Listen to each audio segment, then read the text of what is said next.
And we are back with the major news we're following out of the Middle East. 3 Israeli hostages were mistakenly shot and killed by Israeli soldiers inside Gaza. And here to discuss, a former Israeli ambassador to the U.S., Michael Oren.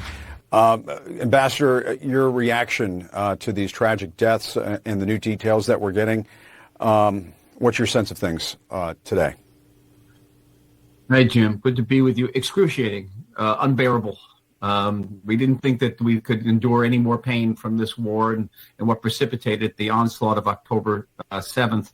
But this is truly unbearable. Unbearable for the families of the hostages who were killed. Unbearable for the soldiers who killed them, who have been in combat for many weeks now, in the fog of combat, facing an enemy who doesn't wear a uniform and can even be a suicide bomber. So tremendous confusion. We've heard already on your broadcast that the chief of staff of the Israeli Defense Forces took responsibility. The defense minister took responsibility. All these are extraordinary events here in Israel, and we're reeling with it. Having said all that, I think the vast majority of Israelis are determined to continue the struggle until Hamas is defeated, because it's basically a war of no choice. We have no option. And Ambassador, I mean, should this tragic mistake be some kind of catalyst for re-examining the military strategy in Gaza? I mean, I understand what you're saying, that Israelis, by and large, are going to want to continue the struggle and defeat Hamas and all of those larger goals that you laid out. But there is a case that could be made that the strategy needs to be re-examined. Your sense of that? Well, the strategy has been to put pressure on Hamas, and we know that that pressure was what led to the initial hostage releases. And I have a strong feeling that there'll be further negotiations and further hostage releases in the coming days, certainly in the coming weeks, as the IDF military noose closes around Hamas's neck in Gaza. But having said that, if there's another strategy, I can't really put my finger on it. What would it be? Hamas wants one thing and one thing only, and that's to survive. And its leaders have said very openly that if it survives, it's going to plan the next assault on Israel. So what option do you have but to continue the ground assault and hope that Hamas will give up more hostages in the end? Maybe at the conclusion of the war, there's a grand bargain similar to what Israel reached with the PLO back in 1982 in Beirut, where the PLO terrorists got on boats and went off to Tunis. Maybe we can send Hamas terrorists off to some country like Algeria and Libya and get all the hostages back. But we're not there yet. And so the ground incursion is going to continue.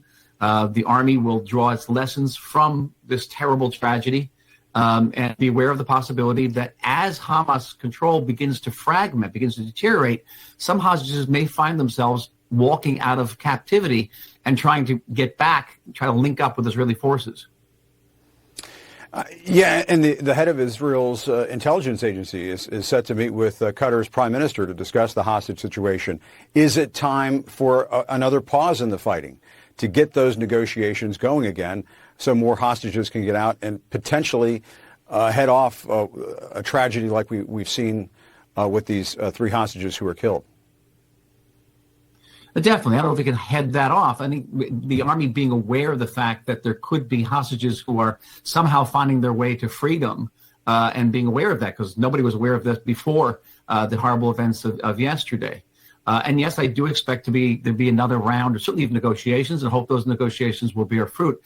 At the end of the day, Hamas will not release all the hostages. Hamas knows that when the last hostage is freed, that's when Israel could fill those tunnels with seawater or some flammable substance, and that would be the end of Hamas. Those hostages are the get out of Gaza free card for Hamas. And so the ground incursion will continue. The pressure will continue to mount on Hamas. Hopefully it will relinquish as many hostages as possible, and maybe there's some grand bargain at the end of it. And keep in mind one other thing that people tend to forget, that Hamas is demanding the release from Israeli prisons of terrorists who've been sentenced to life imprisonment for killing Israelis. If Israel were to release those prisoners, you'd have to deal with the families of those murdered Israelis. They count too. And even a pause means that Hamas will reorganize and regroup and rearm, and will maybe gain some hostages' lives, but we're liable to lose some soldiers' lives as well. And Ambassador, I mean, you understand the language of diplomacy all too well. I mean, we're seeing the U.S. change its language to some extent. The administration has been pushing Israel to downshift from, quote, indiscriminate bombing in Gaza. I mean, that's the language that's been used, to more precise strikes that might not hurt as many civilians. Why do you think the Biden administration is saying that right now? Do you think the Netanyahu government will take that to heart? I don't think the answer is diplomatic, Jim. I think it's more political. I think it has to do with the 2024 elections and the polls that show that the support for the administration's policies toward Israel, toward this war, have not been popular in certain segments of the Democratic Party, the progressives, young people in certain key states. And I think that's found expression. The administration is actually talking in two very different voices. You have a spokesman for the National Security Council, John Kirby, the spokesman for the State Department, Matt Miller, coming out in very strong terms supporting Israel and saying Israel's doing more and even going above and beyond in trying to reduce civilian casualties. And then you have other voices that you just quoted saying that we've been bombing indiscriminately. Israelis, I must say, sort of bristle at that because we wouldn't be losing so many soldiers, and we lost just 10 soldiers in one incident 2 days ago, if we were bombing indiscriminately. And some Israelis will say, well, okay, if we're losing this many soldiers and people are accusing us of bombing indiscriminately, maybe we should, but we're not. And we're taking extraordinary measures to try to limit civilian casualties. It is impossible because we are dealing with an enemy who is hiding behind the civilian population and literally underneath them with hundreds of miles of tunnels beneath cities and towns.